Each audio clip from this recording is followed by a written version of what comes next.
Hello నమస్తే అండి. ఈరోజు మనం మటన్ బ్యాక్ బోన్స్తో సూప్ ఎలా చేసుకుందామో చూద్దామండి. ఇది నేను ఆల్రెడీ తెప్పించుకొని కొంచెం కారము, ఉప్పు, పసుపు అన్నీ వేసుకొని కలిపి పెట్టుకున్నానండి. ఇక్కడ నేను కర్రీ ప్రాసెస్ స్టార్ట్ చేస్తున్నానండి. అందుకు ఒక బాండీ తీసుకొని దాంట్లో నేను ఒక 2 టేబుల్ స్పూన్స్ వరకు ఆయిల్ వేసుకొని ఆనియన్స్ వేసుకున్నానండి. ఆనియన్స్తో పాటుగా ఒక 2 పచ్చిమిర్చి తీసుకున్నాను నేను. వీటిని మనము కలర్ వచ్చేంత వరకు కూడా వేయించుకుందామండి.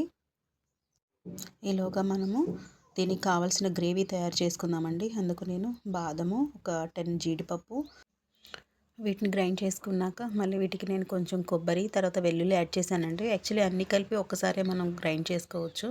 తర్వాత ఒక ఆనియన్ నేను గ్రేవీ కోసం కాబట్టి ఆనియన్ మిక్సీ పట్టుకున్నానండి.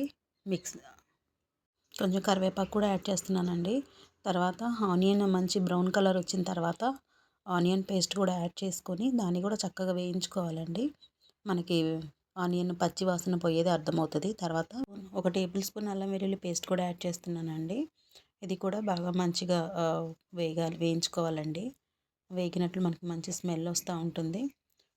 నేను 2 టొమాటోస్ యాడ్ చేస్తూ ఉన్నానండి. ఆల్రెడీ ఒక టొమాటో నేను గ్రేవీ కోసం పక్కన పెట్టుకున్నాను. టొమాటో మాత్రం కట్ చేసి కర్రీలో వేస్తూ ఉన్నానండి. ఇవి కూడా వేగిన తర్వాత మనం ఈ గ్రేవీ యాడ్ చేస్తాము. గ్రేవీకి టొమాటో తర్వాత ఇందాక మనం పట్టి పెట్టుకున్న పౌడర్ ఉంది కదా, అది 2 కలిపి మిక్సీ పట్టానండి.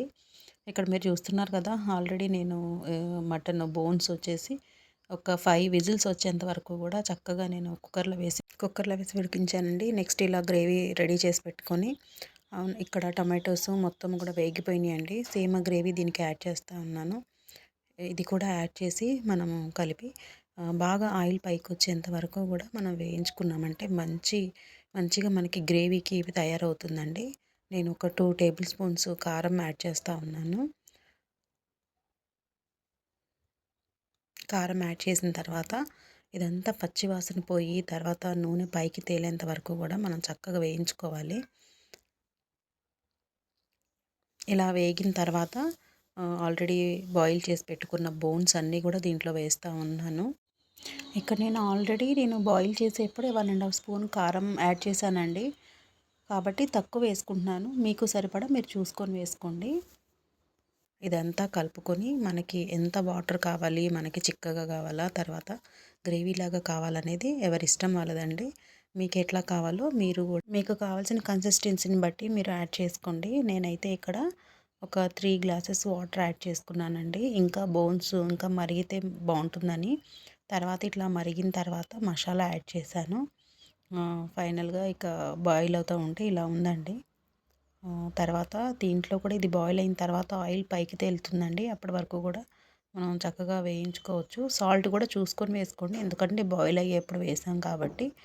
ఇట్లా చక్కగా కొత్తిమీర తర్వాత పుదీనాతో గార్నిష్ చేసుకోండి. ఫైనల్గా మరిగిన తర్వాత ఇట్లా వచ్చిందండి. ఎంతో tasty and healthy bone soup ready.